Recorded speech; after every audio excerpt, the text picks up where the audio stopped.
Biden says 16 million student debt relief applicants have been approved this week. Meanwhile, coming in telling you that if Republicans win, they're going to put a stop to your student loan debt forgiveness, which is exactly what I told you this was going to be. But we'll talk about that and what this means and where we go from there. In other news, Sunny Hostin brings out the old classic Nazi propaganda, calling people that she doesn't agree with cockroaches on live TV to thunderous applause. So we'll go over some of that, where we go, and what happens with that. A Milwaukee election official faces charges over absentee ballot fraud in the total the total bastion of democracy in this state. So we'll go over that. And the Pelosi family will be allowed to view the footage from the attack and hear the 911 call, but you will not. It is going to be all this and more. We're almost there, folks. I'm Jay Edgar, and this is Contemporary.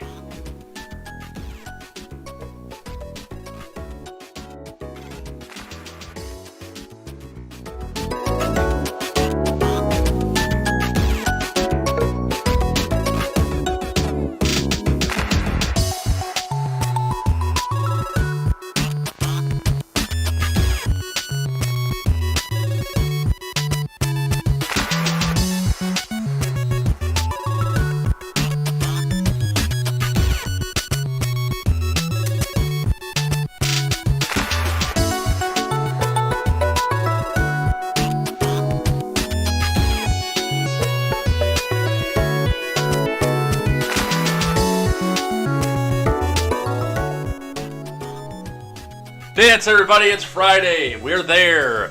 Some possible good news is going to be coming down my way somewhere, possibly today. We'll see what happens with that, and we'll know a little bit more. And I do want to put this out there that there is a probably 60-40 chance that the time slot for Contemporary is going to be changing before the end of the year. I don't have any details for that right now, because I don't know what it would be. But there is a chance that the time slot is going to be changing. I don't want to stop doing this. I'm going to tell you that right off the bat.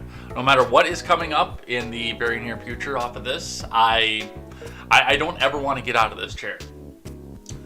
Now, what's around me is probably going to change in the near future. But I don't want to stop doing this. I love sitting here and reading the news with you every day, going over the headlines, reading your commentary, and seeing what it is that you guys have to say. So that's going to be coming up from that. But I mean, the big news right now, the big thing that we have going on here is more on the midterms. And I mean, we're a few days away. And I looked at the stack today and started organizing and seeing what it was that was going to be on the top and what's going to be moved towards the bottom. And I realized that there's just a massive block, and none of the mainstreams are covering it either, by the way. Most of what I had to take from came from, well, Fox's mainstream, but most of it had to come from the Blaze and the Daily Wire, because I went through and I tried to go through with the headlines and keywords and things, various things that were coming from these news stories. I'm like, that's weird. CNN won't talk about this. MSNBC won't talk about this. Regular NBC won't talk about this. CNBC won't talk about this. Why isn't ABC reporting on this, or CBS, or anybody else? And then I realized this is devastating for the people who are going to be supporting them coming down into the lame duck session, and the session where the government is at a gridlock. So we'll be talking about that. We'll see what we can draw off these articles. But I can tell you, just from organizing this feels like a machine that's desperately afraid of losing its power. So we'll go over that. We'll talk about that, and we'll get started. Before we do, before we give the shout outs. And before we get the shout outs, I also remind you that live chat is today. It's Friday. I have the names of everybody who chatted in the live chat here throughout the week. A little bit of a light week. I mean, a lot of people watched, but not as many people chatted. But I will say a special thank you to everybody whose name is on this list. And we'll go over some of your commentary today as well. And also, before we get to the shout outs. Oops. Why? My screen is the wrong screen again. Give me a second. Technical difficulties.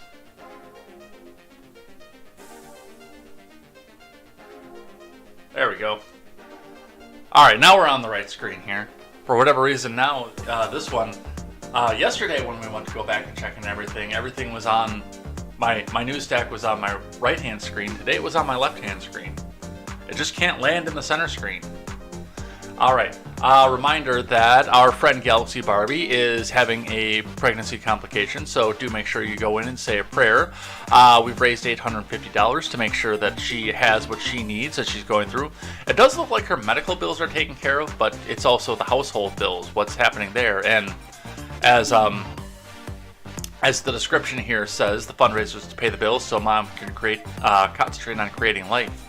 As an at-home caregiver for seniors, Michelle doesn't get paid unless she's at work. So let's go ahead and get this up in the live chat for you guys.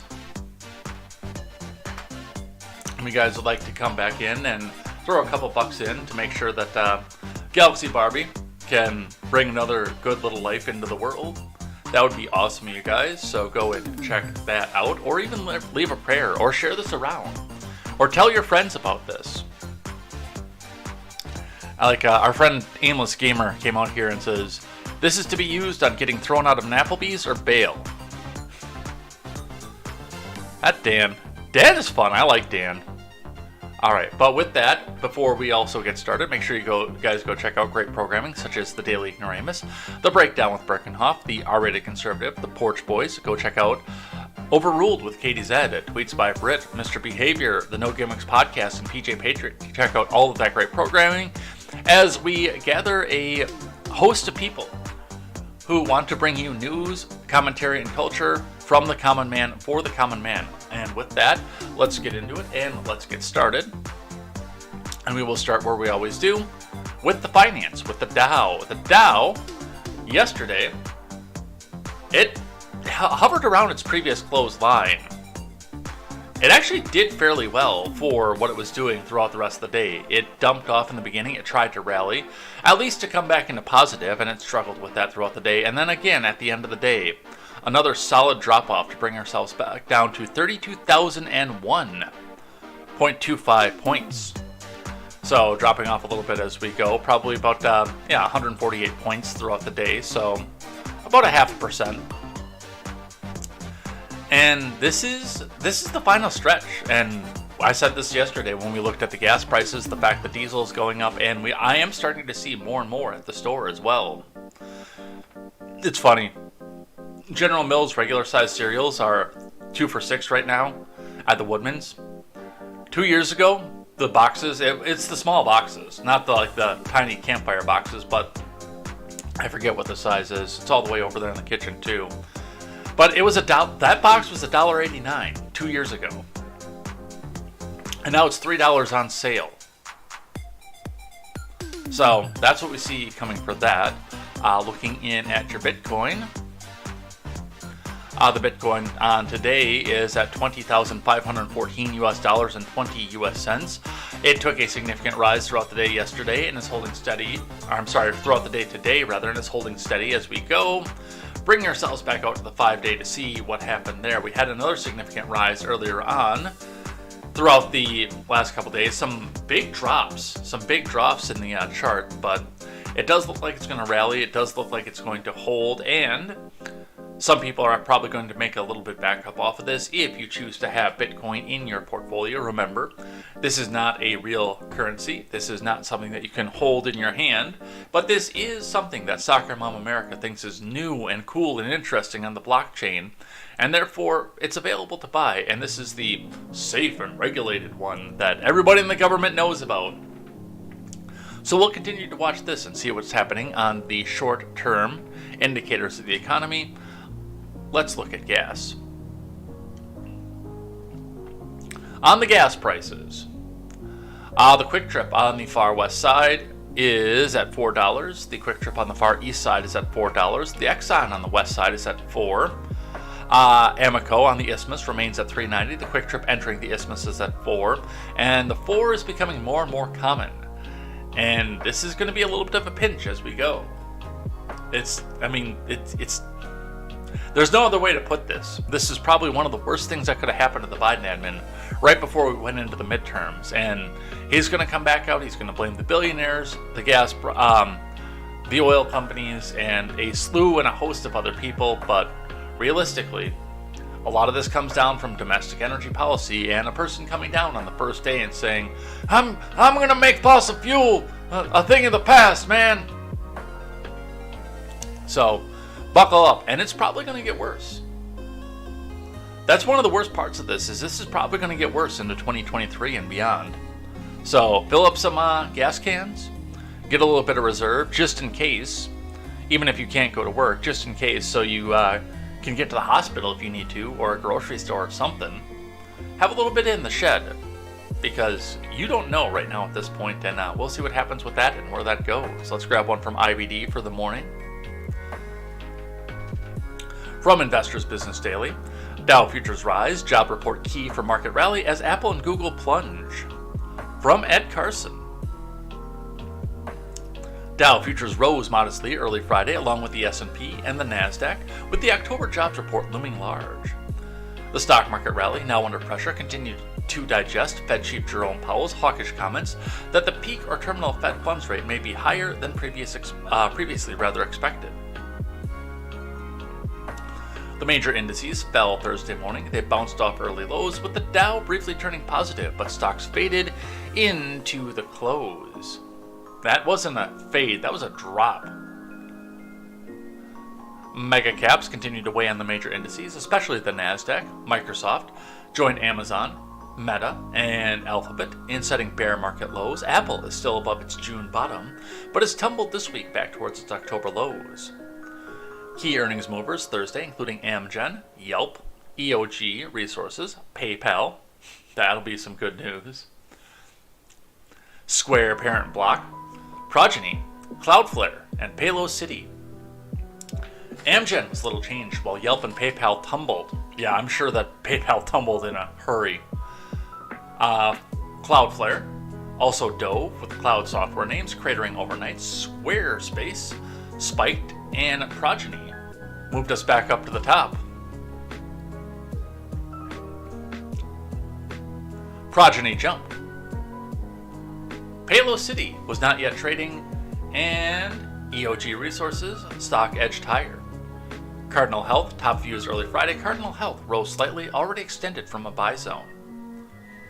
Economists expect the October jobs report to show non-farms up by 210,000, with the jobless rate nudging up to 3.6. That would be the third straight month of slowing hiring and the smallest gain since December of 2020, but not cool enough for the Fed's liking. There are reasons to believe that October employment data will be much weaker than expected. However, the other labor data this week has been hotter than expected, including September jobs openings and weekly jobless claims. Friday's October jobs report will be key for Fed rate hike expectations and perhaps stock market direction. At least in the short run, the November jobs report and 2 CPI inflation reports also will arrive before the December Fed meeting. Markets now see a 53% chance of a fifth 75 basis point hike on December 14th.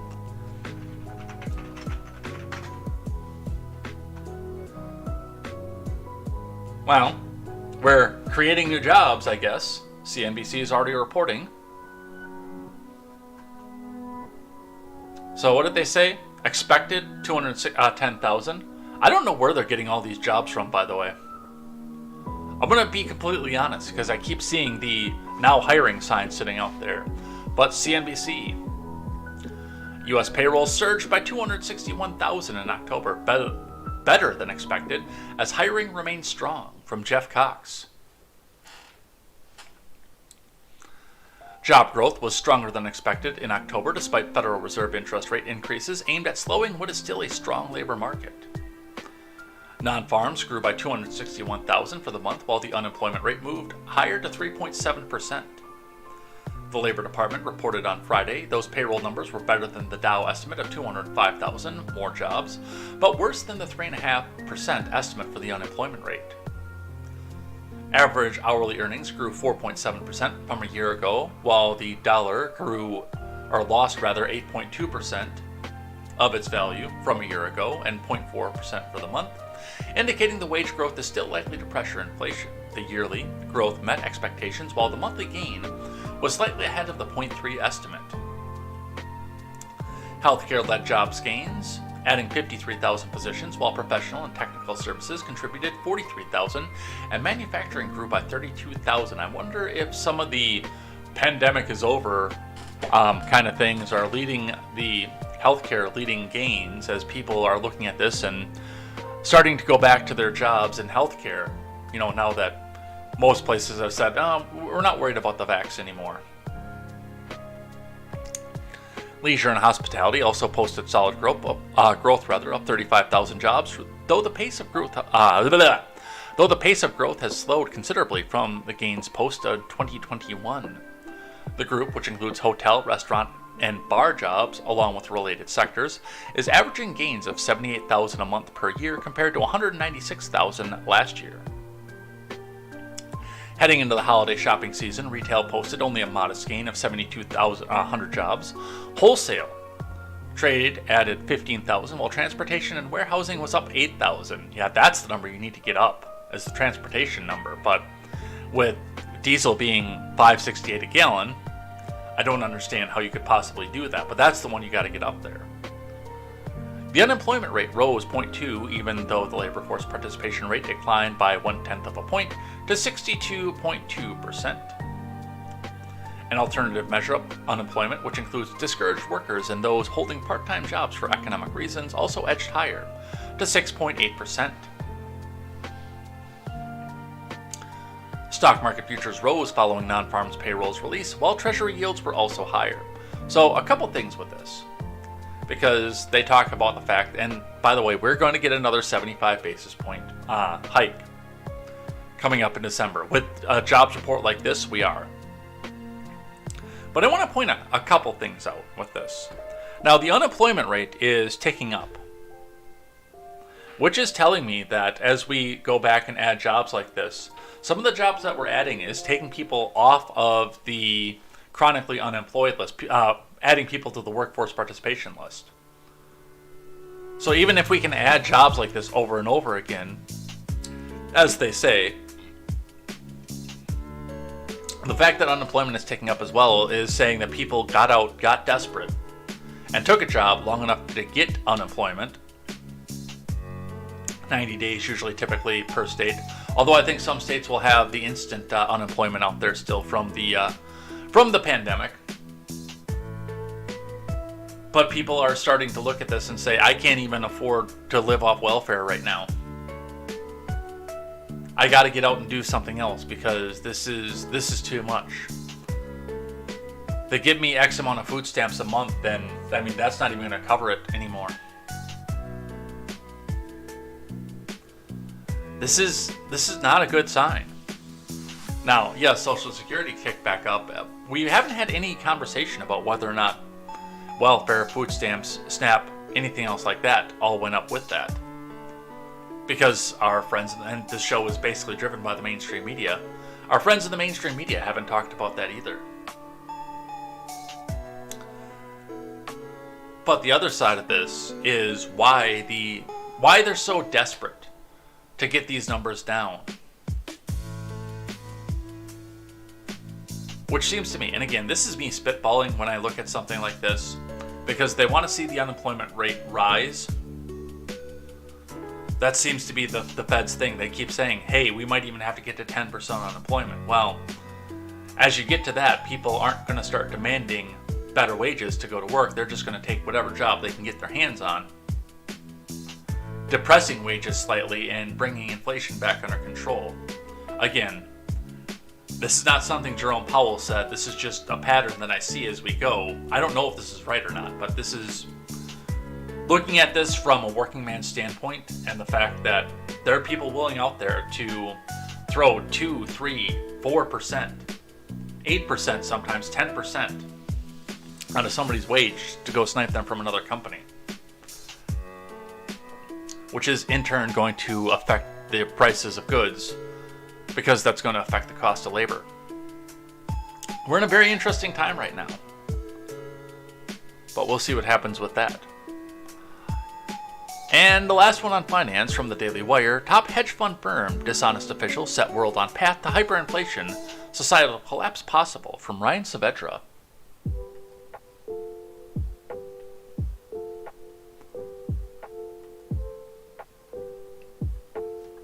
One of the world's largest and most influential hedge funds is warning that dishonest policymakers have set the world on the path to potentially the worst period of hyperinflation in modern history, which could result in societal collapse. Well, plow another row in. Again, as I've been saying since we finished out last winter, this past March, this next winter is going to get really interesting in a hurry. When we start to see what fuel oil and natural gas start to cost. Elliott Management, a Florida-based firm founded by billionaire Paul Singer, said in a letter this week that an extraordinary set of rash policies during the coronavirus pandemic have made possible a set of outcomes that would be at or beyond the boundaries of the entire post-World War II period. Investors should not assume they have seen everything just because they've lived through numerous other financial crises. The letter said, according to the Financial Times, the idea that we will not panic because we have seen this before does not comport with the current facts. The letter said that dishonest policymakers have lied about the causes of inflation, blaming supply chain issues rather than reckless monetary policies due to the pandemic. One example of this is Democrats passing Joe Biden's $1.9 trillion American Rescue Plan, which even a top Democrat economist said was at least responsible economic policy. For 40 years, left-wing Vox conceded that many economists agree the stimulus law did worsen the inflation by giving people more money to spend, setting them out to fight over the same goods without new goods to go back into their place.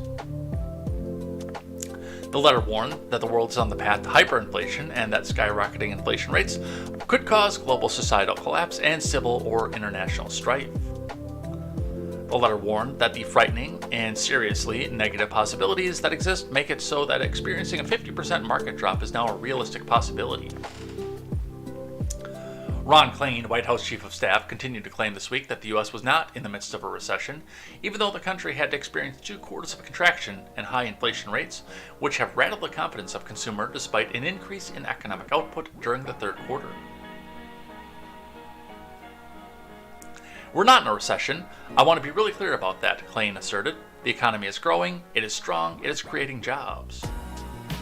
Polls consistently reveal that voters have their eyes on the economy and inflation more than other issues, with Republicans leading Democrats by a double-digit margin concerning the trust in handling the economy, although members of the former party criticized the Biden admin and progressive lawmakers for deficit spending even while restricting energy production.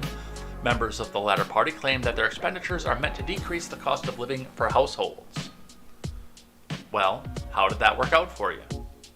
And that's a legitimate question I have. Yes, I'm sure that you went in there and told your constituents that this was the best of intentions, that you wanted to go out and make sure that they could just live and do what it was that they needed to do and decrease your cost of living. How did that work out for you?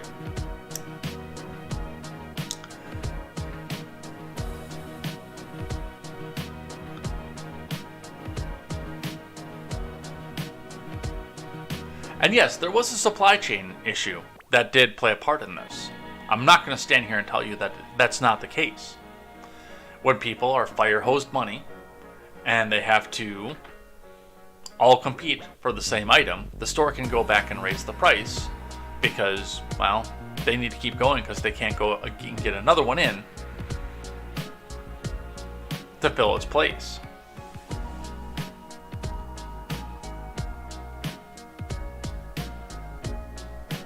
One of the things that I do say, and I've said this before on this program, that I think that might be a saving grace for our economy now, that might keep us from going into the hyper tailspin that we went into in 2008. And by the way, just keep in mind when I say this, no matter what happens, it's going to be very uncomfortable for 2023 and 2024.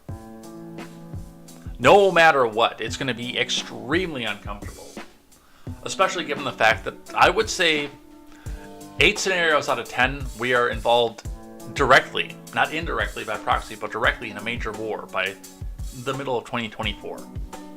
I don't know which theater it's going to be, but we are directly involved in a major war by that point. or conflict or occupation or whatever it is the Congress is going to try to call this. But I think the one thing that's going to somewhat save us is the fact that people looked at the ARM, the adjustable rate mortgages, and told their mortgage companies where to shove their adjustable rate mortgages. Because what did we see the last time? A lot of people went back and said, oh, I get an adjustable rate mortgage. When they lower the rate, I get a better rate on my mortgage. But when they raise the rate to one of the highest benchmarks in 40 years, yeah, your rate goes with that too. Which means your payments go with that. Which means that a lot of people in 2008, 2009 lost the house as they started jacking interest rates. Now, will this keep people from going out and buying new houses as groceries? Cause people not to be able to afford the mortgage anymore? Yes. But it's not going to spiral near as fast as what we saw in 2008, when people didn't know what these surprise bills were coming on their mortgage. So that's what we see for that. Let's talk about student debt. Starting with the Hill, Biden says 16 million student debt relief applicants to be approved this week. From Alex Gangatano. President Biden on Thursday said that 16 million Americans who applied for the student loan debt program will be approved by the end of the week, the last step before they begin receiving forgiveness checks. By the end of this week, the Department of Education will have approved applications of 16 million Americans and sent the necessary paperwork to student loan servicers, the last step before the 16 million Americans can have their student loans discharged. Really? Because I'm pretty positive that there's no way to do this, still. Now, mind you, again, this is going to drive the inflation in a way that you're not going to be able to come back from. Biden said in remarks at the Central New Mexico Community College in Albuquerque, New Mexico. Those 16 million people should be seeing relief in the coming days, he said, while noting the program is on a temporary hold because of legal challenges. He blamed Republicans for the halt, because of course he did, adding that their outrage is just simply wrong, and I might add, I'm not being too political here, but hypocritical. A legal ruling halted the admin from dispersing relief, while a federal appeals court considers a challenge. From 6 Republican-led states, Biden previously predicted checks would arrive in the coming weeks and that his administration would win the court case. The plan is set to forgive up to $10,000 in federal student loan debt for borrowers earning under $125,000 and as much as $20,000 for borrowers who received Pell Grants. Biden has touted the program, despite the halt, in the days leading up to the election as one of the major accomplishments of his administration, that he put out at the very last minute, knowing that his team was going to lose the midterms, and also knowing that there was a very good chance of Republicans blocking. My plan's going to make a real difference in lowering the monthly costs for families, Biden said on Thursday. He added that 150,000 New Mexicans who took a Pell Grant to go to college qualify for the loan forgiveness. Biden was joined in his remarks by Governor Michelle Lujan Grisham, who is in a competitive re-election bid against Republican challenger Mark Ronchetti in New Mexico. Deep, deep blue somehow. I don't know how it's deep, deep blue, but deep, deep blue New Mexico is now competitive. The president will campaign for the governor in a later event on Thursday, despite New Mexico being typically a blue state and Lujan Grisham leading in the polls. A recent poll shows her holding a 3 percentage point lead over Ronchetti. That's margin of error territory. So 16 million people have been approved. They're just waiting for the court case to come through.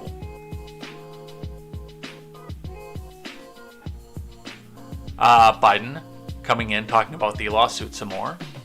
From Insider. On Thursday, President Biden wrote on Twitter that 26 million student loan borrowers have so far applied for up to $20,000 in debt relief through an online form at studentaid.gov, and as of this week, the Education Department will have approved 16 million of them to get their loans forgiven. However, these borrowers won't be seeing the benefits anytime soon because the 8th Circuit temporarily paused relief in response to a lawsuit filed by 6 Republican-led states who argued the policy would hurt their state's tax revenue, along with those of loan company Mohila.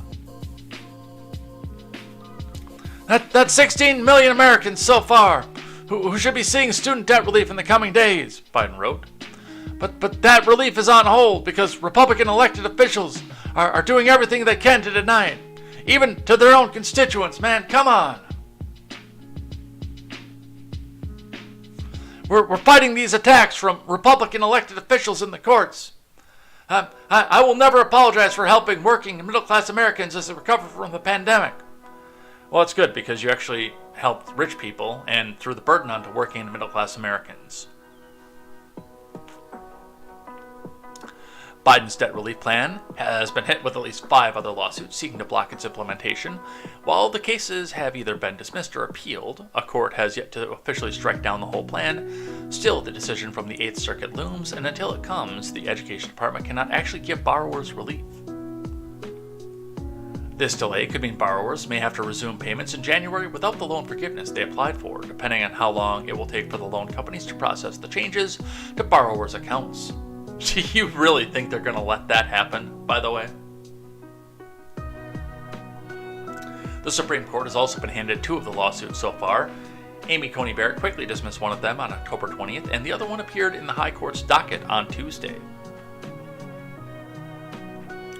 While it's unclear what the 8th Circuit will ultimately decide, the GOP plaintiffs' defense may have weakened this week when Biden's DOJ informed the court that Mohila told Missouri Rep. Cori Bush it was not involved in the state's decision to sue the Biden admin on debt relief, undermining the state's key argument that the company would suffer from loan forgiveness. No, you're actually going to make them richer. Mohila's going to make out like a bandit off of this, because they don't have to do anything, and the government's going to hand them money.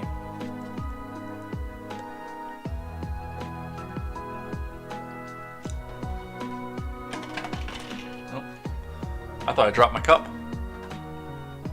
I got scared there for a second. Close to 26 million have applied for the forgiveness. From Annie Nova, I will skip over this one, because a lot of this is still the same thing. Oh, evil GOP is out there. They're making sure that you can't get your relief. Evil GOP. But the other warning: Biden admin warns American student debt payments resume next year if Republican officials get their way. 16 million applications are already approved. There's your threat. Vote the way that I want you to, or you're going to have to start paying again. From Brandon Dre. The Biden admin warned Americans Thursday that 16 million student loan debts already forgiven by his admin would resume if Republicans sweep the midterms next week. If Republican officials get their way, tens of millions of Americans' monthly costs will rise dramatically when student loan payments resume next year, said a statement by the admin, reported by CNBC. Working and middle-class Americans who could have up to $10,000 or $20,000 of their student debt relieved under the Biden admin's plan will remain under the burden of loan debt, preventing them from pursuing the dream of home ownership, saving up for retirement, or starting a small business. Man, come on.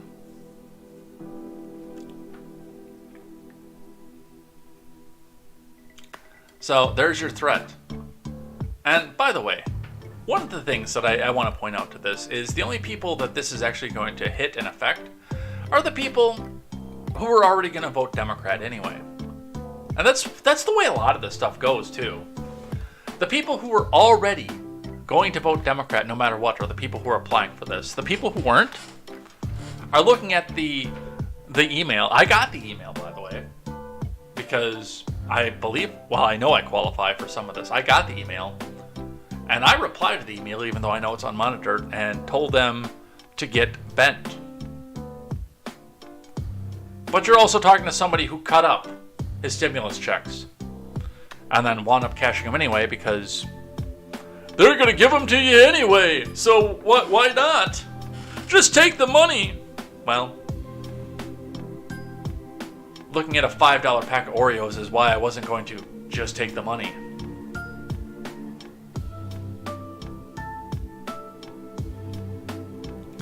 But there's your threat.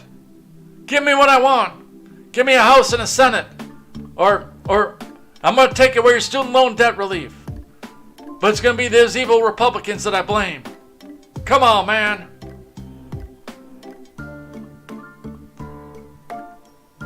Let's start with Sunny Hostin. How far does this block go?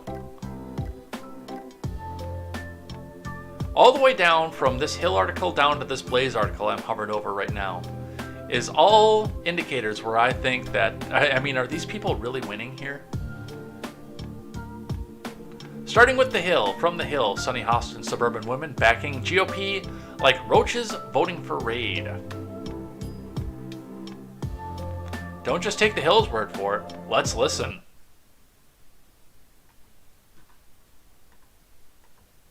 I got some other clips to go with this, but let's listen. Republicans, but what's also surprising to me is the abortion issue.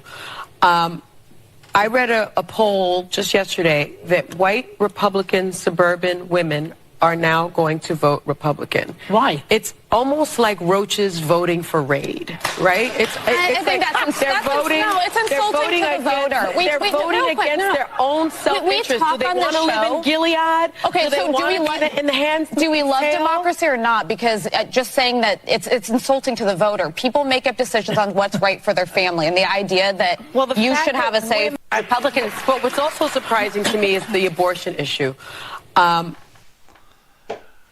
Like roaches voting for Raid. What gets me about this is how easily and readily they can run down onto the Holocaust level of things and get absolutely no pushback for it. If I would have said something like that about black people voting Republican, I wouldn't be on Twitch anymore. I wouldn't be on YouTube anymore. I wouldn't probably be on DLive anymore. They'd probably ban me from that. My Twitter would be gone. My Facebook would be gone. I probably wouldn't be able to get an apartment or buy a house anymore at that point. But Sunny Hostin can go back and say that about the people that she doesn't like. White Republican women. And the mainstream media is, okay, what did evil Donald Trump do today?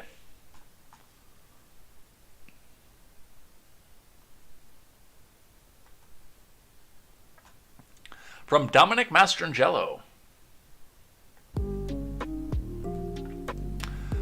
Sunny Hostin, a co-host of ABC's daytime political talk show The View, is arguing it is nonsensical for suburban women to vote GOP in next week's midterms. I read a poll just yesterday, showing that suburban women are now going to vote Republican, Hostin said during Thursday's episode. It's almost like roaches voting for Raid, she added, in a reference to the popular pest repellent. Alyssa Farah Griffin, a former Trump White House comms director and the lone conservative on the panel-style show, interjected, saying the comment was insulting to the voter. They're voting against their own self-interest, Hostin countered. Yeah, we heard all that.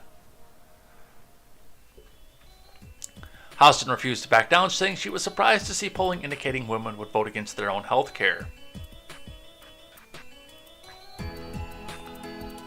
Let's see. Yeah, co-host quickly shuts her down. No, that's not what happened. We've got the lead up to this as well. So we saw this one. Actually, that's a longer clip, so we'll go into that one here. But Nick Fondacaro says Sarah Haynes declares the left is not soft on crime, but doesn't like how Democrats are downplaying how people feel unsafe. The problem with the crime thing that's really bothering me is the only thing the left is saying, even Kathy Hochul in New York, is it's a right-wing talking point. It's nothing. I don't believe the left is light on crime. But what people say matters to them. You can't tell them and dismiss it as invisible. If they say there's crime, it even doesn't matter what the statistics are. If they feel unsafe, you have to answer that. The left is not soft on crime. Only really far progressives, super far progressives, might believe in alternatives to police and all these weird things. But the majority of people that are moderate and left are not soft on crime. Okay, answer the question, though. In these debates, don't say the right's making it up. Say, I hear you, and this is what I'll do. I know. So there's one part of this, but here's the full clip of what Sunny Hostin had to say. So what did we get the first time? 35 seconds of it? So we add another full minute to this. Also surprising to me is the abortion issue. I read a poll just yesterday that white Republican suburban women are now going to vote Republican. Why? It's almost like roaches voting for Raid, right? I think that's voting. No, it's insulting to the voter. They're voting against their own self-interest. Do they want to live in Gilead? Okay, so do we love in the hands? Do we love democracy or not? Because just saying that it's insulting to the voter. People make up decisions on what's right for their family, and the idea that you should have a say for everyone else's vote. The fact that women are voting against you their had a different view on abortion not that long ago, and you I have that view. But that issue is right. But then why is another woman not I am very able to have a different view? That white Republican suburban women but why are have voting you so recently evolved on the issue? I have not really recently evolved on the issue. I am Catholic. That is my faith. I believe that abortion is wrong. For me, there's a separation between state, government, and church. And I do not have the right to tell someone else. Sunny, however, they are voting against their own self-interest. What you're saying is a good example. As someone sitting here, that's a huge issue for me. This election, the deniers are more important for me. Everyone has a priority list. So to me, I'm voting. That is a full stop problem for me, that I actually think election deniers being put into office, it used to be just former President Donald Trump. Now it's everyone running on the Republican side. That scares me more than anything. So even that women's rights is second for me.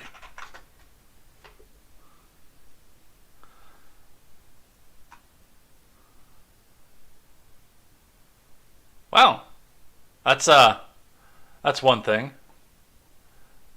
Let's see how fast we can get ourselves shut down by Fox, because I've actually got video of Stewie watching The View as well. It gives us a little bit more apt comparison of what it is that we're actually listening to here.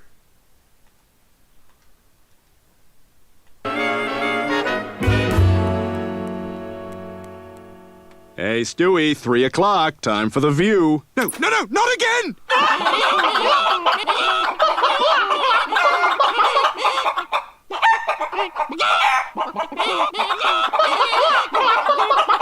Let me out of here! I can't watch another second!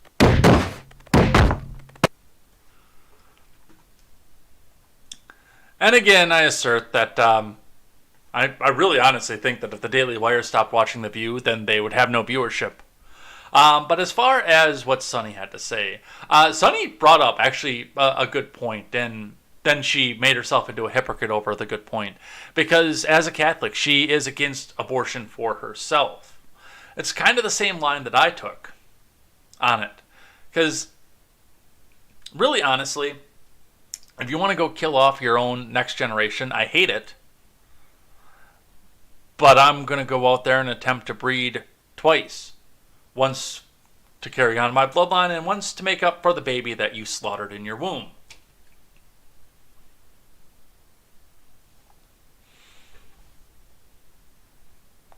But then she comes out and says, well, this is wrong for me, but they're still voting against their own self-interest. Why? If it's wrong for you and you can make that determination, why can't they make that determination? If it's wrong for them. There was a lot of give and take in that clip.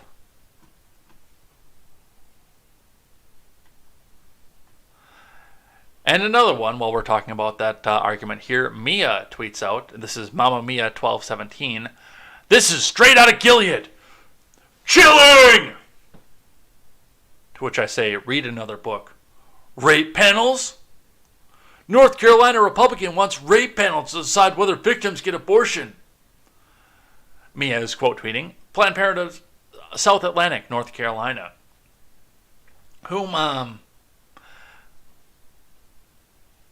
Well, first off, that handle that I see over there, PPSATNC,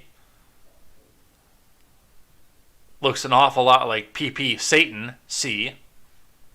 Just saying that off of that. But the other side of that is you're quote tweeting your source is somebody who has a vested financial interest, is making billions of dollars, billions with a B, off of this industry staying going. Forgive me if I don't consider them to be the most objective party rather, not person, but party in this transaction. And the other side of it is that your real source in this, the one that goes in and says, this is what the mainstream media says, is Salon. So, look at the other side of it for a moment. And read another book from the Daily Wire. NPC historian more like it. If GOP wins, our children could be potentially arrested and conceivably killed. From Daily Wire News.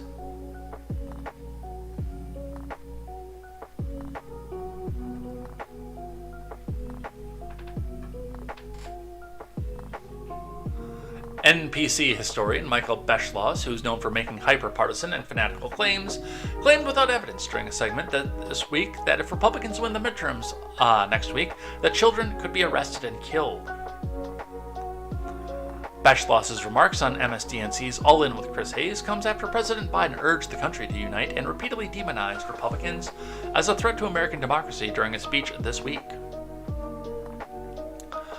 6 nights from now, we could all be discussing violence all over this country, Beschloss claimed. There are signs this may happen, may God forbid, that losers will be declared winners by fraudulent election officers or Secretary of State candidates, or governors or state legislatures. We could be 6 days away from losing our rule of law and losing a situation where we have elections that we can all rely on, he continued. Is there a clip of this? Yes, there is. Michael, we spoke the last time the president gave address about democracy and about the context for it, about how unprecedented it is. This speech seemed, in some senses, more specific about the developments that we're seeing everywhere, from the Arizona poll stalkers to the secretaries of state who refuse to say that they'll accept the elections. What do you view as the key takeaway of the speech tonight? Well, he was absolutely candid, and he was absolutely right, because, as you know, Chris, 6 nights from now, we could all be discussing violence all over this country. There are signs that may happen, may God forbid, that losers will be declared winners by fraudulent election officers or Secretary of State candidates or governors or state legislatures. We could be 6 days away from losing our rule of law and losing a situation where we have elections that we all can rely on. You know, those are the foundation stones of a democracy. So if Biden had gone on the air tonight and said, biggest thing we have to worry about is, marginal tax rate or something like that, well, it is important. But what significant presidents do, I think you'll agree, we both write history, you and I. 1860, Lincoln didn't say biggest issue is land-grant colleges, although he felt strongly. He said the country can't survive half slave or half free. 1940, Franklin Roosevelt didn't say, the biggest thing I'm worried about is farm policy. Farm policy was important to him, but what he did say was, never before since Jamestown and Plymouth Rock has America been in such danger. Joe Biden is saying the same thing tonight. And a historian 50 years from now, if historians are allowed to write in this country, and if there are still free publishing houses and a free press, which I'm not certain of, but if that is true, a historian will say what was at stake tonight and this week was the fact whether we will be a democracy in the future, whether our children will be arrested and conceivably killed. We're on the edge of a brutal authoritarian system, and it could be a week away. We're on the edge of a brutal authoritarian system, but it's not coming from the people that you think it's coming from. What a moron. These people have absolutely no self-awareness whatsoever. What would they be arrested and killed for? What? And by the way, if their elections get overturned, why would there be violence in the streets? I need someone to explain this to me.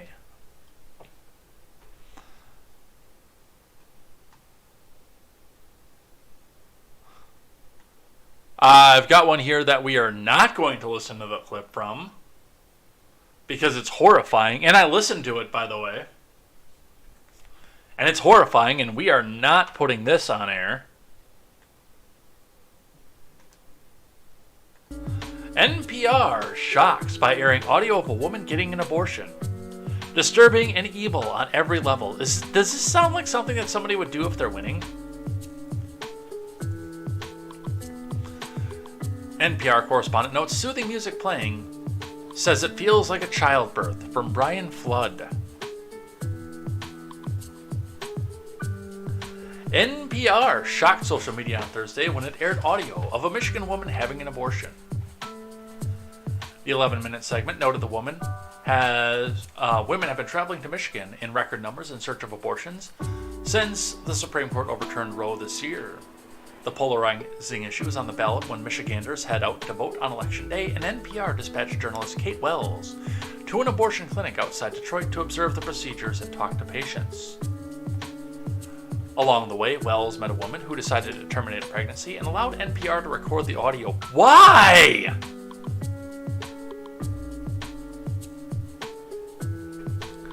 The woman had her abortion in about 11 weeks, according to Wells, who put a spotlight on the dim lighting and soothing music that she claimed makes it feel a lot like a childbirth. What is happening to this world?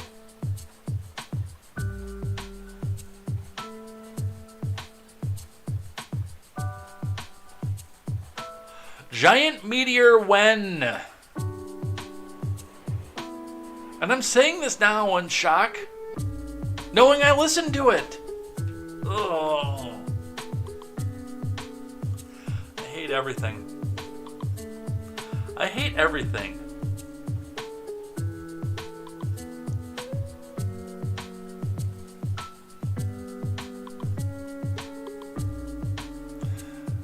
Can we have that rapture anytime soon?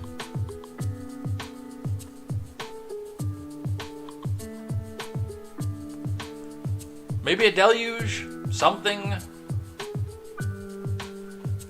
And whatever, by the way, is going on with this, it's worse in Europe.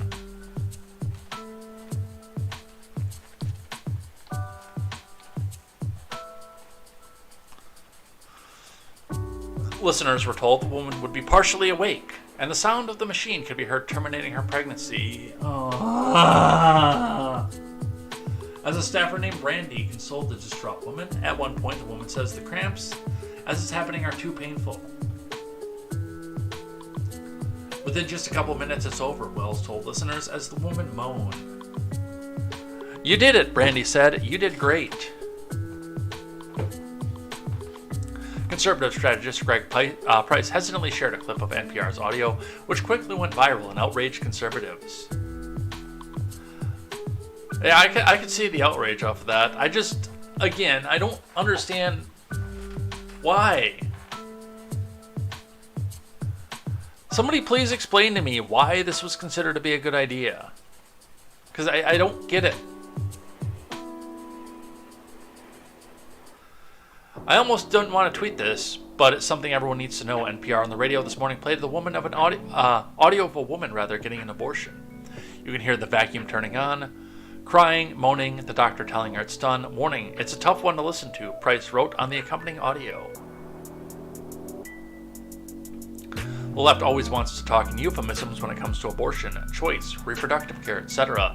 But this clip puts on full display what an abortion actually is, violence, and full-on dehumanization of the unborn. That's why it's important to share to show reality.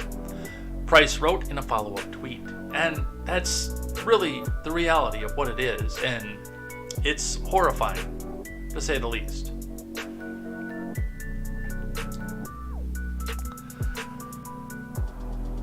Welcome to the show, Quest Fanning. Perfect timing.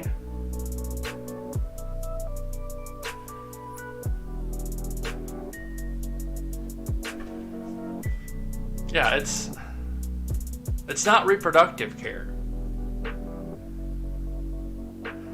And again, I am so anti-government, I don't even want the government to get involved. My wish is that we could find a way to talk and convince people that this is A, a horrifying practice, and that B, you can do something before your legs are up on the table in Planned Parenthood. You can make better decisions before you're laying right there.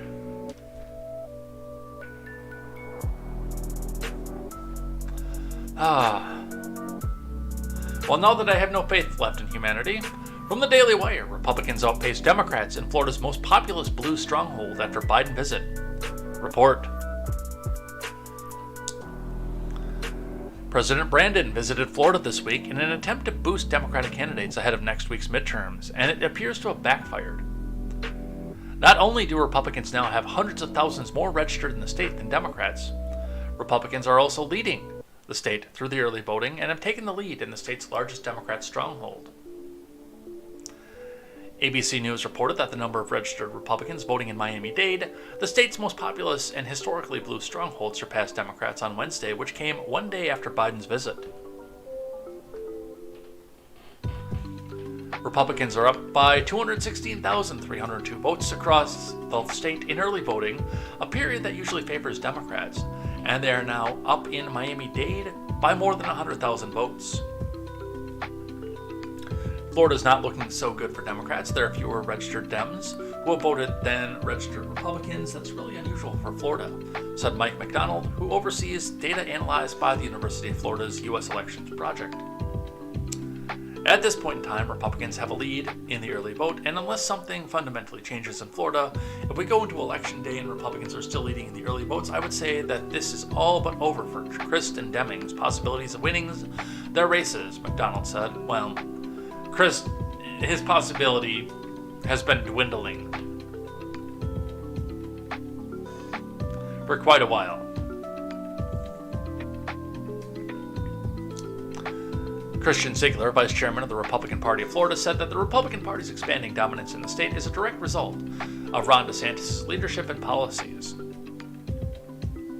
There's a couple of key components right to this formula, and I think it's going to have success on Tuesday. Number one, you have Governor DeSantis and his policies, pro-family, pro-freedom, he said. You have the Republican Party as a whole, our organization. Every single day we've woken up, but we've been focused on voter registration since he's been in office.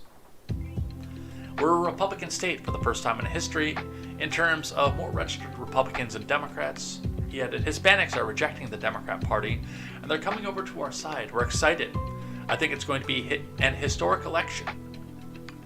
And yes, they're absolutely right on that. Who would have thought that when you ran entirely on transsexuality and abortion and said that if you don't support us, you're a racist because you people are just like the people who are jumping the fence right now? Who would have thought that the first two would have played well in a deeply Catholic community, and then the last one would play well in Idpol? Who would have thought?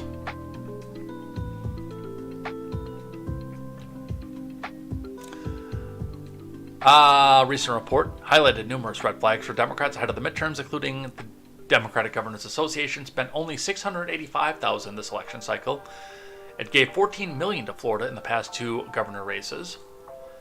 Big outside donor money has almost completely dried up. New York billionaire And one of our listeners' favorite politician, Michael Bloomberg, contributed only $1.5 million to Democrats this cycle. He vowed $100 million to Florida in 2020.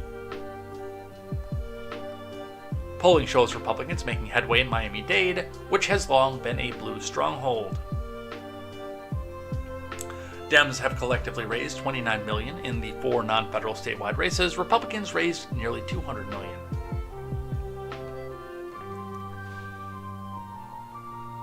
So, with that, I mean, if you're losing Miami-Dade, you're not doing well. In the same kind of neighborhood where one of, it was Little Marco's staffers got brutally beaten. By the way, we stopped hearing about that in a hurry. By people saying Republicans aren't welcome here. Well, they're going to have to do a lot of beating if that's the case.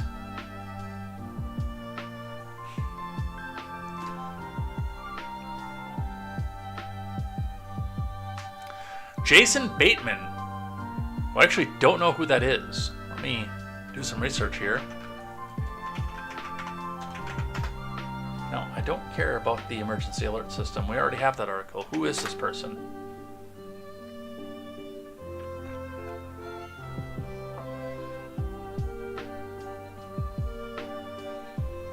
Well, according to the filmography, he's been in a lot of stuff that I haven't seen, but a few things that I've heard of. Ozark.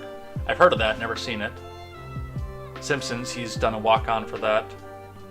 Arrested Development, heard of, never seen.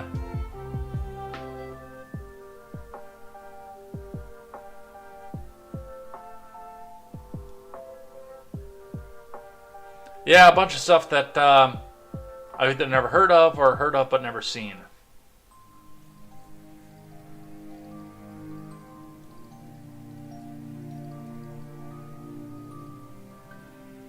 So, Jason Bateman, everybody. Jason Bateman tells Biden to use the emergency alert system to urge Americans to vote because democracy is under existential threat from Republicans. Hyperbole much? From Carlos Garcia. Actor Jason Bateman told President Biden to consider using the National Emergency Alert System to urge Americans to vote because democracy was under threat by Republican candidates. Don't you remember how much of a panic attack that it was that Trump might actually go back and do that exactly same thing? He might use that as his personal Twitter. Bateman made the suggestion while recording his Smartless podcast with the president. Well, if you have Bateman and Biden together, then you definitely are smartless. With midterms on our doorstep, okay, 2/3 of the seats that are up for grabs in the midterms are trending to be won by admitted election deniers, and that means that elections and consequently democracy as a form of government will most likely be done away with, or could be seriously threatened, Bateman breathlessly said. Video? Audio?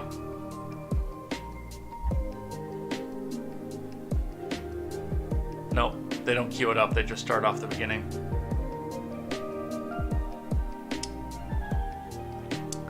That's what they're saying, that their plan is once elected. So doesn't that current real forecast, even declaration, justify some kind of emergency alert that asks for maximum attention and participation from every single voter in America, he asked. He went on to clarify that he didn't want the president to ask Americans to vote either way. But if you're getting an alert from the president, what do you think that's going to imply? But only to alarm them with the warning that democracy was under threat. So you want to use a government service for everybody for partisan purposes.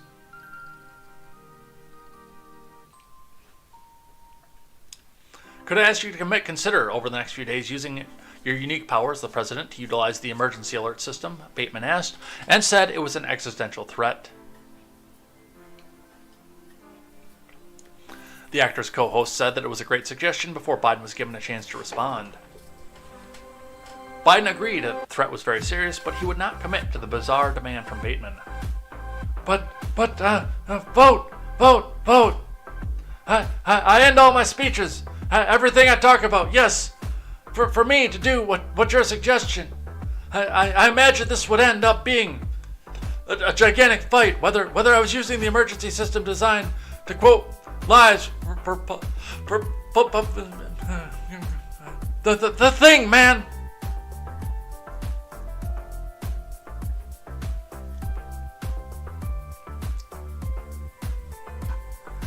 And of course, these are coming from the same people who said that it would be the end of the world if Donald Trump started using the emergency alert system for partisan positions. And now they're suggesting Biden do the same thing.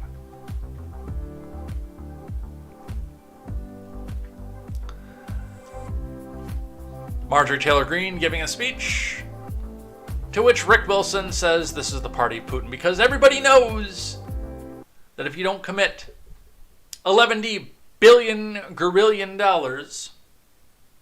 to Ukraine, it means that you're secretly giving all of your money to Putin and your time and your effort and everything else. Let's listen. The only border they care about is Ukraine, not America's southern border.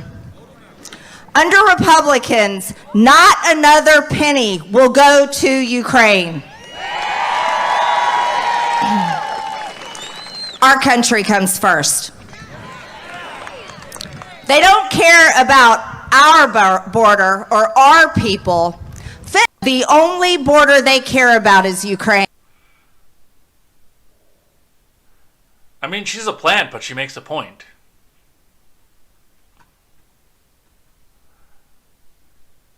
She gets up there and she says the perfect little right thing to make all the Republicans cheer and be happy and everything. And also, enough of a lead out there that Rick Wilson can come out and say this. I do think that she is a plant. Now, I agree with the idea. Let's stop the money flow going over to Ukraine. And I also believe that there are steps between cutting off the funding and letting them deal with it themselves because they're not a direct ally and they're not in our treaty alliance, and supporting Putin. There are steps between that. But this is also coming from Rick Wilson, the co-founder of an organization that was put together to give access to young boys for nefarious purposes. From the Daily Wire. Early voting in Nashville results in over 200 ballots cast in wrong races. Yeah, who could have saw that coming? From Brandon Dre. Tennessee election officials said Wednesday that more than 200 voters cast ballots that have been cast in the wrong races since early voting began in Nashville. Yeah, who could have seen that coming? Jeff Roberts, the administrator of the Davidson County Election Office, told the Associated Press that 190 voters cast ballots in the wrong congressional race, 16 cast votes in an incorrect state Senate race, and 6 cast votes in a wrong state House race.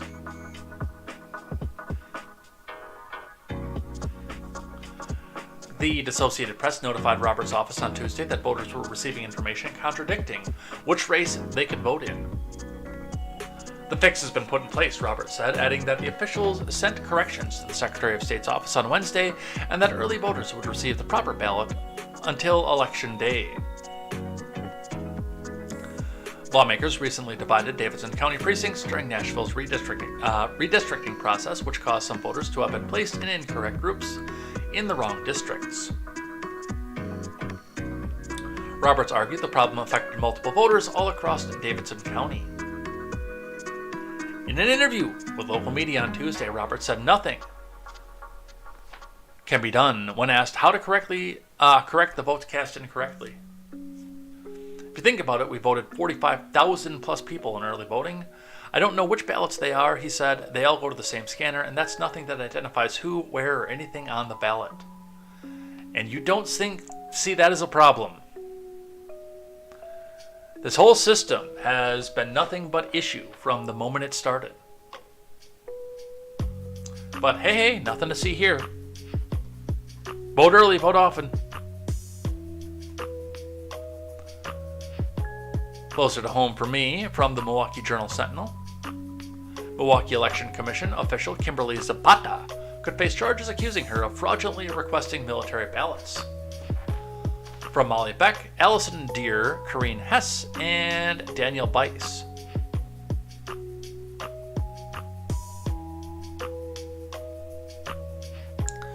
A Milwaukee election official could face criminal charges accusing her of fraudulently requesting absentee ballots reserved for members of the military and sending them to a Republican lawmaker known for embracing unfounded conspiracy theories about the 2020 election. Milwaukee Election Commission Deputy Director Kimberly Zapata, 45, of South Milwaukee, was fired by Milwaukee Mayor Cavalier Johnson this week after Johnson discovered she had requested these ballots. Johnson said Zapata's actions may have been to show voter fraud was possible. This has been every appearance of being egregious and blatant violation of trust, Johnson said. Election integrity is absolutely integral. It's absolutely essential. Milwaukee County prosecutors are considering charging Zapata with malfeasance in office, a felony, and illegally requesting a ballot, a misdemeanor, a source told the Milwaukee Journal-Sentinel. Well, this sounds a little bit more like, we caught you trying to expose us. Here's your retaliation.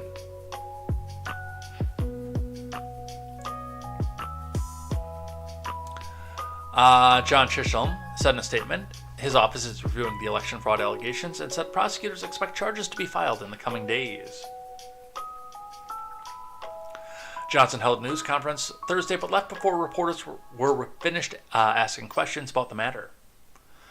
The revelation comes 5 days before the November 8th midterm election, a potentially explosive development at a time when Republicans have cast doubt on the security of absentee voting, and in Milwaukee in particular, ever since former President Trump began falsely accusing the Milwaukee election officials of rigging the 2020 election, where nothing bad happened, and of course, safest and most secure election in history, honk honk.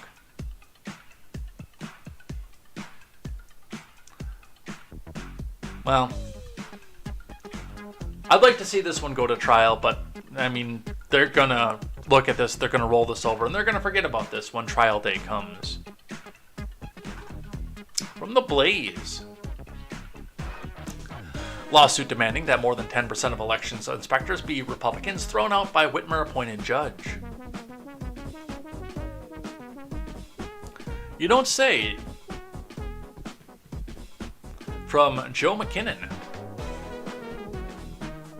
A Whitmer-appointed judge dismissed a Republican lawsuit that claimed election officials in Flint hired too few Republican election inspectors. Consequently, nearly 90% of election inspectors entrusted with the administering and overseeing of the election will be partisan actors belonging to a single party. The Michigan Republican Party and the Republican National Committee filed a lawsuit in the 7th Circuit for Genesee County on October 28th, seeking a court order that would require election officials to hire more Republican election workers. The lawsuit claimed that Flint's interim city clerk, Davina Donahue, city attorney William Kim, and city assessor Stacy Kaki failed to ensure a fair number of election inspectors from both parties in accordance with the Michigan law. Michigan election law specifies that the Board of Election Commissioners shall appoint at least one election inspector from each major political party and shall appoint an equal number, as nearly as possible, of election inspectors in each election precinct from each major political party. The Detroit Free Press reported that figures provided by the city's attorney indicate only 120 of 680 election workers, or roughly 17% hired to work in the upcoming midterms, are Republicans. The lawsuit claimed that notwithstanding the Michigan GOP's provision of 122 Republican applications sent to the former city clerk in May, who resigned amid scandal on September 30th, there only wound up being 49 Republican election inspectors during the state's August primary, for which there were 442 Democrat election inspectors. According to MLive, the Michigan GOP reached out to the former city clerk in September with another list of Republicans keen to work on the election, but was told on October 15th that only 57 of the 562 election inspectors would be Republicans. Oh, you don't say. Ron Weiser, chairman of the Michigan Republican Party, stated corrupt Democrats in elected office continue to change the rules or not follow the rules, and that's unacceptable. We believe this blatant attempt to skirt the law will negatively affect our elections, and we're not going to stand for it. Ronna McDaniel says Michigan election law clearly states the Election Commission has a responsibility to hire an equal partisan breakdown of election inspectors, but Flint has hired hundreds more Democrats than Republicans. Okay, why is anybody shocked by this?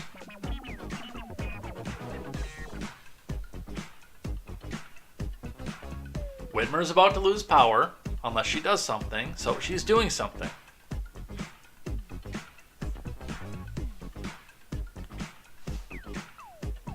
FBI investigating shot fired at home where GOP candidates' children often stay. Report. This goes in addition to Lee Zeldin getting attacked on stage. Lee Zeldin having shots fired outside his home. Don Bolduc getting attacked on stage. But sure, let's talk more about the Nancy Pelosi Hammer Party.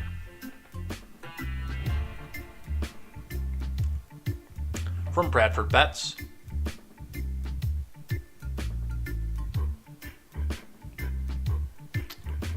The FBI is investigating a shooting that took place last month at a North Carolina home belonging to the parents of Pat Harrigan, a former Green Beret and a Republican candidate running for Congress, according to reports. WBT News reported Thursday the FBI is involved in the investigation. The agency could not be reached for confirmation.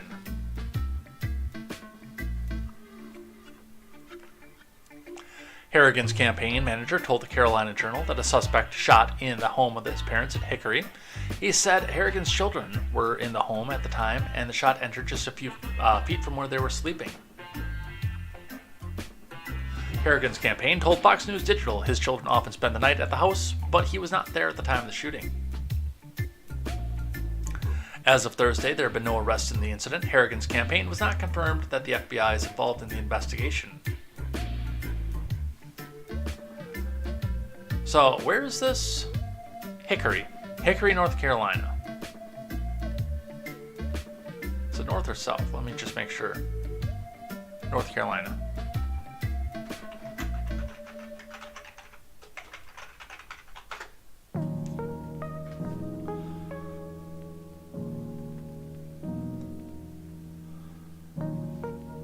So, when I look at something like this, the first question that I have is, is this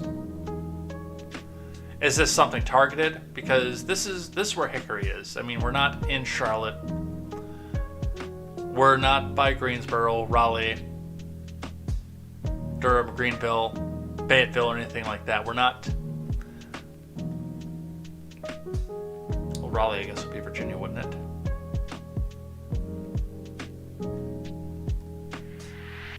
I guess there's a Raleigh, North Carolina, too. But bring back down here. My first question on this would have been, is this a targeted thing, or is this something where a stray bullet went somewhere? I don't see any... Well, we don't have any suspects, so I don't see any motive that they were trying to come back and silence him. But this also doesn't look like this is a big urban area where you'd get shot at considerably just for walking down the street. So I don't know. I've never been to Hickory, North Carolina. It looks, from the overhead picture, it looks small.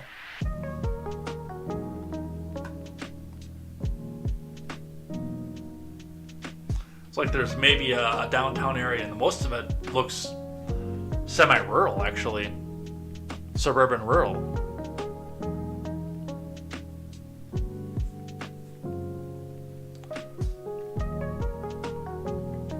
Big enough to have a Chick-fil-A and a high school.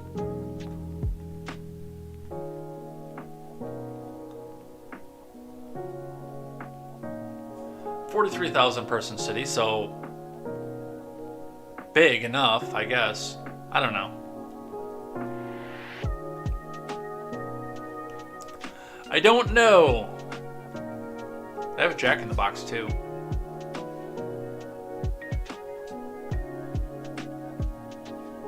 From the Blaze. Stephen Colbert spreads misinformation ahead of elections, gets called out for his absolute ignorance by a man he claimed Tudor Dixon invented.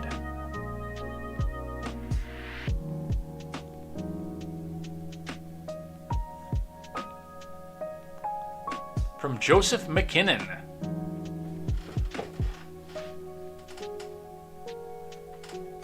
Stephen Colbert suggested last week that Tudor Dixon was a liar. The host of CBS's The Late Show said the Michigan Republican gubernatorial candidate had referenced a totally made-up man in her October 25th debate with Governor Gretchen Whitmer. That man, a former Democratic candidate who changed parties earlier this year to join the Republican fight against the sexualization of children, is real. He has since come forward revealing that it is Colbert, not Dixon, who has an estranged relationship with the truth. On October 26, Colbert discussed the Michigan governor's debate during his monologue on The Late Show. The corporate scriptwriter ridiculed Dixon, calling her an anti-choice MAGA Republican, whose views are not allegedly popular in Michigan, a state where 47.8% of voters supported former President Trump in 2020. Colbert zeroed in on two clips from the debate in which Dixon advocated for shielding children from inappropriate content in schools. So, and we are running up on the clock on this point. So I will paraphrase this. A Muslim man came up to Tudor Dixon and said that he didn't want to see the kind of pornographic materials out there, the kind of stuff that you would get arrested for if you read that book to a child at the bus stop, should not be in the schools, is what it boiled down to. And Colbert said that Tudor Dixon made the person up. I can't play the clip, obviously, because it's NBC and they will come back down and drop the ban hammer for playing one of their clips. I've dealt with that with the Colbert Show before. They do not appreciate that very much.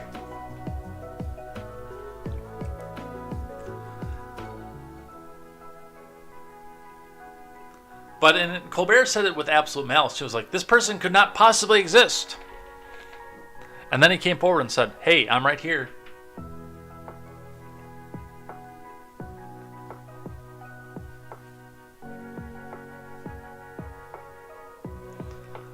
I have the shocker of all shockers. From Fox News, Oprah Winfrey endorses John Fetterman over Dr. Mehmet Oz in high-stakes Pennsylvania Senate race. Daytime TV person who was put on the short list for the Democratic ticket in 2020 and 2024 as well, endorses known Democrat after pressure from her audience. I'm shocked.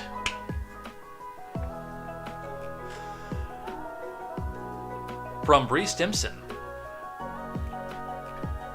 Oprah said on Thursday that she was endorsing John Fetterman over Mehmet Oz in Pennsylvania Senate race. While Winfrey is a Democrat herself, it's notable because Oz first came to prominence as a health expert on The Oprah Show before he got his own talk show in 2009, which was produced by her company, Harpo. His show ended in January. I'll tell you, if I lived in Pennsylvania, I would have already cast my vote for John Fetterman for many reasons, Winfrey said during a virtual conversation with community leaders. Yeah, she did that under duress. I'm not saying that Winfrey herself is any sort of conservative whatsoever, but again, when it comes back down to she wanted to stay out of the fray for a long time. Mind you, she'll be one of the Politburo where she'll be allowed to keep her riches because all the daytime talk people love her. But I could not see, and like I said, I know that they were trying to put Oprah onto the ticket as a Democrat instead of Biden. Because they got to get that first black female, and otherwise a Republican might go back and do that. And they've got some people in their ranks that could be the first black female president. Even though I'm pretty sure it's going to be Kamala at this point.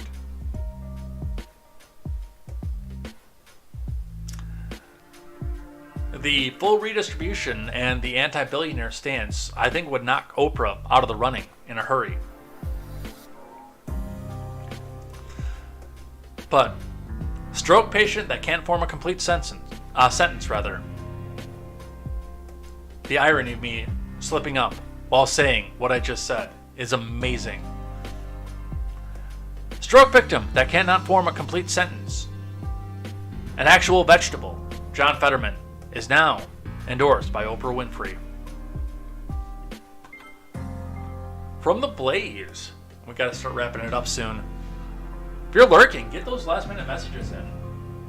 Don't let Quest and Ron have all the fun. And I do have the names of everybody who chatted in the live chat as well, because we got to get to that. It's Friday. Friday. CNN reporter says Democrats have to run on abortion on January 6th because they can't fight on the economy. The CNN panel was discussing Democrats' chances in the midterm when reporter Casey Hunt made a blunt assessment on the only messaging available to the candidates on the left. The thing I will say is that if you talk and listen to what vulnerable Democrats, especially in the House seats, are starting to say, it's that they don't feel the party has really come up with a good economic message from the top. Said Casey Hunt, well, that's because that they shouldn't be an economic message at the top. Because the top needs to get out of the gosh darn way. And there isn't much of an acknowledgement that policies of the Biden admin, including, massive spending, first on their COVID-related package, and then again on, what they're calling the Inflation Reduction Act. She added, a lot of Republicans are trying to convince, they're spending a lot of money trying to convince voters that that's why inflation is there. Democrats haven't really come up with a great answer for it. Well, no, you remember, and we've got the panel exchange there. You remember, inflation. It's not there. It's transitory. It's actually a good thing. Oh, don't worry about it, it's global. And finally, the acceptance stage of grief. The Republicans have no plan to combat it. Let's listen to what CNN had to say. So we're back now with big news in our money lead. The Federal Reserve just made history with its 6th rate hike of the year, this time by 0.75 of a percentage point. The Fed's most aggressive policy move in 40 years, which will likely deepen economic pain for millions of Americans with just 6 days to go until the midterm elections. Which brings us back to our politics lead.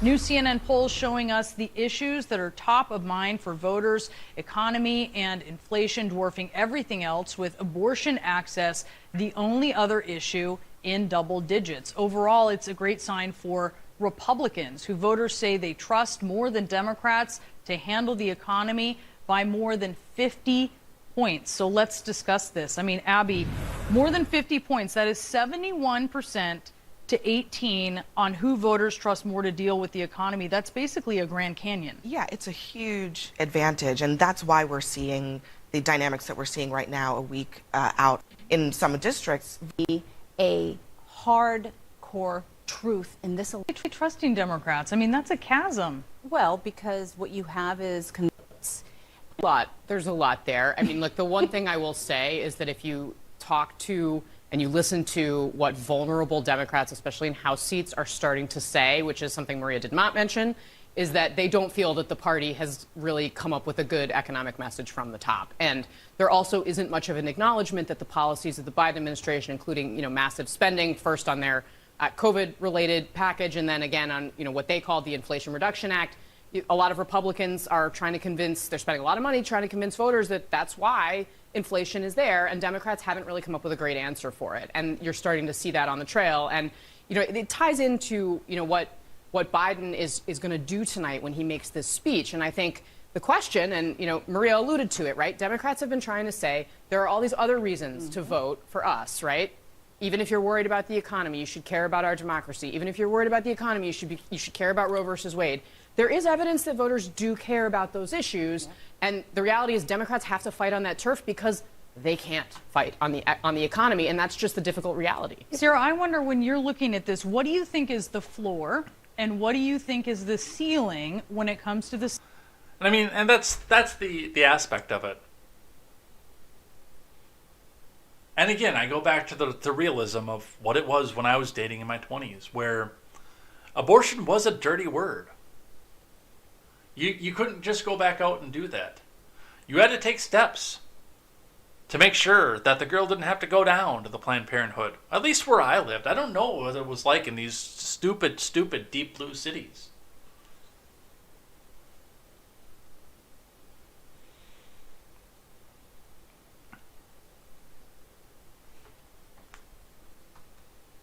But they can't bite on the economy. They lost on that. And everybody knows it at this point. This is common knowledge at this point. All right, what do we have time for? I don't think we have time for anything anymore. I think we might be done here. No, we do have time for something else, because I wanted to touch on this one here. There are two that I want to touch on. One is a funny video, and one is a horrifying video. So we'll do the funny one, or the horrifying one first, and we'll do the funny one at the end. And the funny one is because, well, you know me and I love cars. So this happened in Phoenix. According to the report Shane B. Murphy puts out, Phoenix police say 2 officers are on leave after a video shows them in a fight with a man who fired gunshots into the patrol car last week. If the guy shot at them, he's lucky they didn't shoot back. Now, what you're about to see is very disturbing. Cell phone video. I might actually go turn this off of YouTube. Actually, now I'm just thinking about this now. And after what I saw with the guy getting shot, this might actually get me a strike on my YouTube.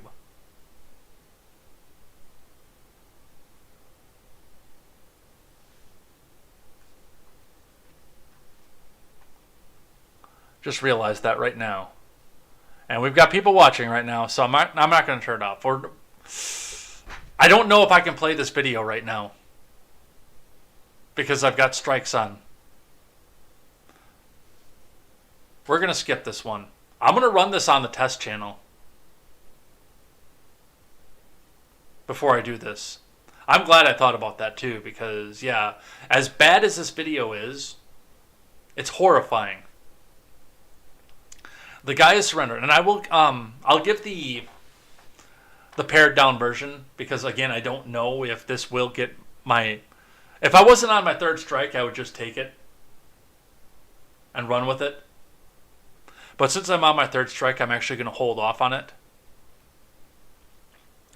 But TLDR, when the video comes in and cues in, the guy is sitting there, hands up, on his knees, and he's repeatedly kicked and bashed by the end of the gun. By the end of the police gun. And he's white. He's very, very white. He did shoot at the police officers, but none of that excuses what they did in this video. Because they're fully out of the car. They're in another building at this point. And he's surrendered, and they continue to beat him and kick him. And, I mean, it's grainy with the way that it's out there, but you can see the blood on the ground. And his glasses. And I believe that, was it Shane that put this out there? Yeah, I believe Shane is right. He's lucky they didn't shoot back. But regardless of whether or not they were good little boys and didn't shoot back, first off, they should have. If they felt their life was in as much danger as to justify what's in this video, which is it is in the Discord. If you guys want to see it and see how bad it is, it's in topic chat because I wanted to get people talking about this. Once you've got up, made the decision, and pursued the person inside, he's no longer a threat. He's on his knees, his hands are up. This is excessive violence.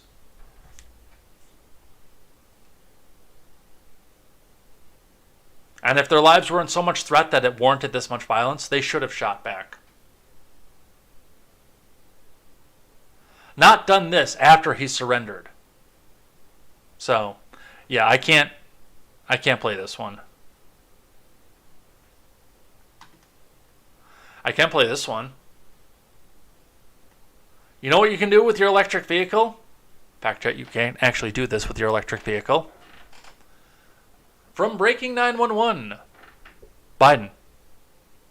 Well, let's just listen to the video. And by the way, in your home, you know, the batteries that we have now, and they're getting more and more sophisticated. You know, a lightning storm takes out all the electricity in the house. guess what? You can plug your car into the house and make it light up. You think I'm joking? It's a little simplistic, but literally you can. Literally you can. Oh, this summer, it really is kind of exciting. I get a little. And by the way, in your home, you know, the batteries that we have now. You actually can't do that. Well, if you get the new Lightning, the Ford Lightning, you can. But that's because you have to get, I believe it's a $10,000 extra package in order to be able to do that. It's not standard equipment on any other vehicle, any other electric vehicle. But even if you could, if you're out in a lightning storm, you got to get yourself out. Got to get to the hospital, get to the store or something. Wouldn't you rather have your Tesla charged, ready to go, ready to get into in case an emergency happens, than have it running your house?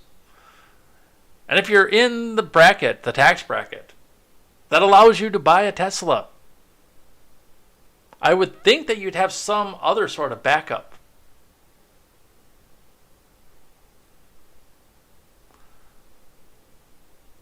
A generator, a capacitor, something to keep you going for a little while, rather than plugging your car into your house. None of this makes sense.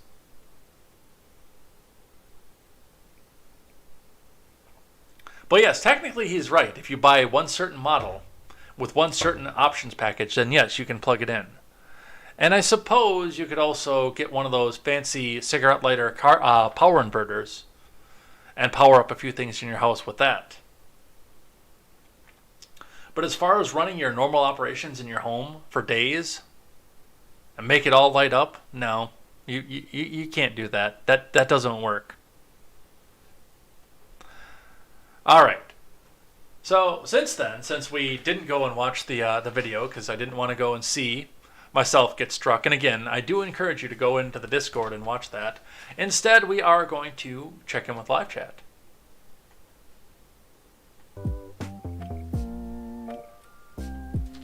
So, we've got a few people chatting. We've got a couple people chatting today. It's been kind of quiet this week, though.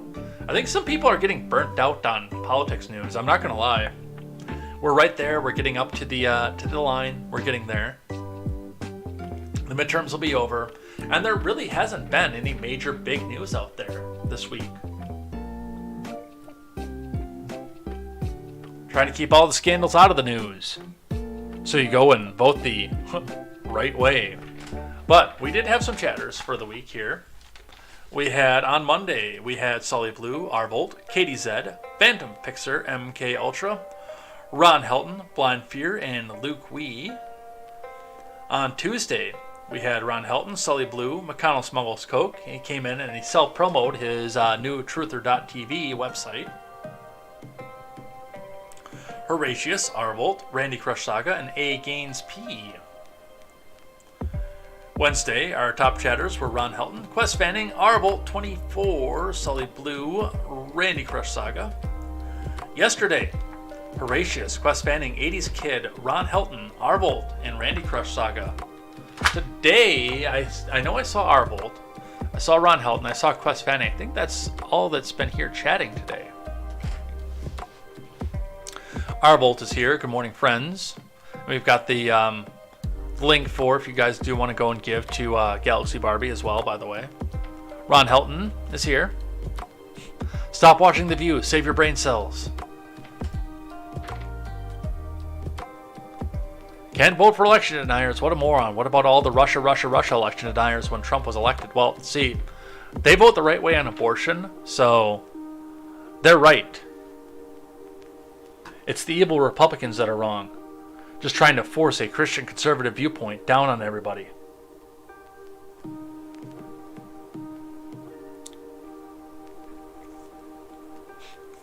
Everyone just lost about 1 million brain cells listening to The View. Bunch of clucking hens.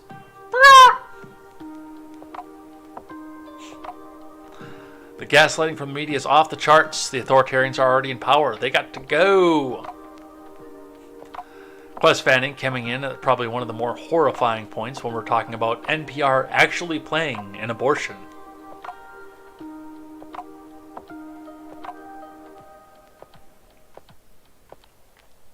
Mini Mike, says Ron Helton. This guy's a Democrat. Sign me up for the other guy. Yes, Miami-Dade, the bellwether. The hell is wrong with these demon rats, says Ron Helton. So much. So much. Apparently DLive wants the email verification to chat, and they haven't sent the email. Apparently they've sent it now. Because I see you over there.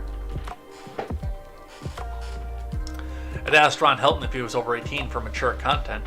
Yeah, that's so that we can get away with playing videos.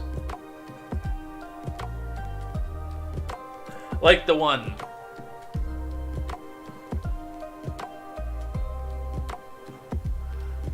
Ron Helton says Colbert is a horrible person. Quest Fanning says Oprah endorsing a Dem. What a shock. Yeah, it is. It's the economy. That's part of the reason I do the finance every morning. I know that a lot of people say it's boring, they don't care for it, they don't like it, but I mean, realistically, it's the economy. It's what's going to affect the most of us directly. If we can keep the roofs over our heads, we can live to fight another day, and whether that be fight for the women's rights, the rights to terminate and slaughter your child in the womb, whether it be for the liberty, whether it be to get rid of the government, whether it be for a number of things. It's like Ramsey Paul says. Or no, not Ramsey Paul. I'm thinking of Styx' former co-host. David Ramsey, that's what I'm thinking of. It's like David Ramsey says off of there. If you've got the roof over your head and the food in your belly and a place to sleep, even if it's uncomfortable, you live to fight another day. That's the important part. They're going to give you all kinds of hyperbole coming into the election on Tuesday. Women's rights are on the ballot. They're going to put you in the chains. They're going to chain the women to the stove. You're not going to be able to do anything. It's going to be horrifying. They're horribly authoritarian. Which they are, don't get me wrong. But it's the economy, stupid. It is. If we can get ourselves and keep ourselves in a point where you can eat food, have the strength to fight back, pick up an armament if necessary. I don't advise you to do that unless somebody has raised the armament against you first, but pick up an armament if necessary. You're not sleeping out in the streets. You're not starving to death or dying from disease or starving to death. You live to fight another day, and then you can go back and vote to your heart's content. Or start an I word that we can't say anything like that on YouTube, because they might call that a call to action. But regardless, your first priority, keeping yourself and your family safe and fed.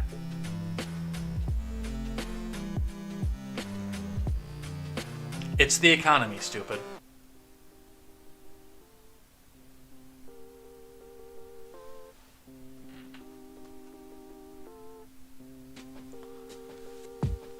Ron Helton says, don't play it. Yeah, I thought about that a little bit more, and yeah, I really can't. I'd like to.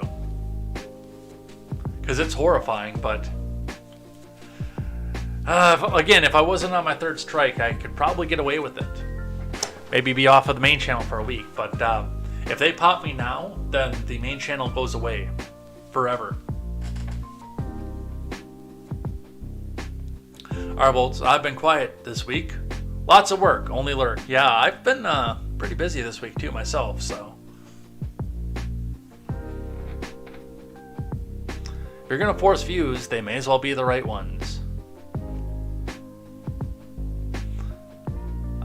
Quest says, funny how rights matter more than opinions to the left on this one issue, but not self-defense, speech, or the fruits of your labors. Yeah, and again, like I say, even if they fully outlaw and we go by Seawall's fantasy, which is never going to happen, but it's the one that he keeps bringing up. Well, after this election, it's going to be we're going to go into a hard right religious society where the sheriff will go to your door and say, "Hey, I noticed you weren't in church today," which we're not going to get to that. That's not going to happen. That's only the fantasy of a Presbyterian. But even if it did come down to that, we would still be in a situation where we could fight another day.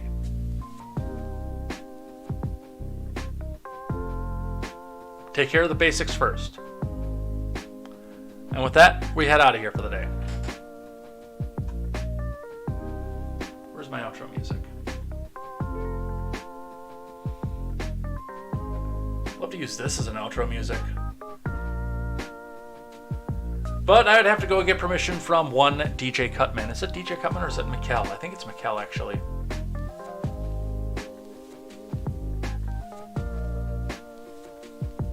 Yeah, it is Mikkel off Zelda and Chill, The Dark World. This is probably going to be from the next game that I play after I finish Mass Effect.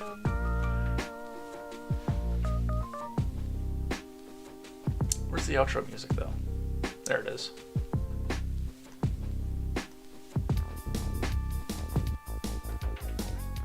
So, with that, we are out of here. We're done. We're finished for the day. Thanks everybody who came by throughout the weekend, chatted, left your commentary, left your notes, and everybody who chatted today.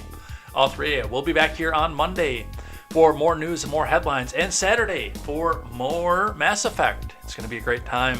I'm very much getting excited for seeing where the rest of this game goes. I'm actually getting kind of good at it, so it's got a great story. I like seeing that, and we'll see what happens with that. We'll see where it goes, and we will see what happens on Monday and see what they kind of try to cram through us into the weekend. It's going to be a great time. Looking forward to seeing you there.